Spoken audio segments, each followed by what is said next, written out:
looked elsewhere.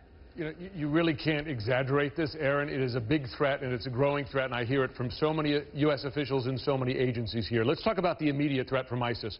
Right now, here, just to the east of Mosul, you have a massacre looming. 40,000 Yazidis, a religious minority in Iraq, surrounded by ISIS fighters. Really, this is a Srebrenica. It's a Rwanda potentially in the making. Just to the east of there, in Erbil, you have more than 100 U.S. military advisors and ISIS forces advancing there, threatening them. That of great concern to the White House. But let's also talk about the medium and longer term threat. This is the ISIS positions in Iraq just about 6 weeks ago, middle of June. Just in 6 weeks' time, this is how much territory they have gained. And when I speak to U.S. officials, they tell me there is no sign of ISIS giving up that territory, and in fact, no sign of Iraqi forces gaining it back. That is of enormous concern to U.S. officials and why they are considering airstrikes now. These are the people the U.S. is rushing to protect. Tens of thousands of minority Yazidis. They're now surrounded by ISIS fighters in a small northern Iraqi town, only for some of them to die there of hunger and thirst. Pleading for their lives inside the Iraqi parliament, a Yazidi lawmaker collapsed with emotion.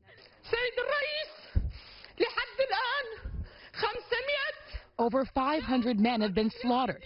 Mr. Speaker, our women are being killed or sold as slaves. There is a collective attempt to exterminate the Yazidi people. Faced with a growing humanitarian crisis, the U.S. has launched a mission to drop emergency aid to the stranded Yazidis.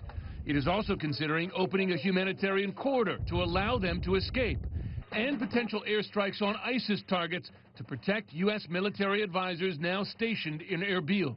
The cold and calculated manner in which ISIL has targeted defenseless Iraqis, like the Yazidis and Christians, solely because of their ethnic and religious identity, demonstrates a callous disregard for human rights, and it is deeply disturbing.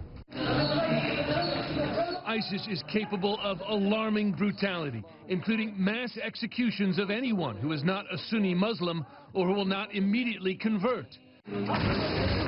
All recorded for the world to see in slickly produced videos like this one. Iraqi forces say they are striking ISIS positions in the northern Iraqi cities of Tikrit and Mosul.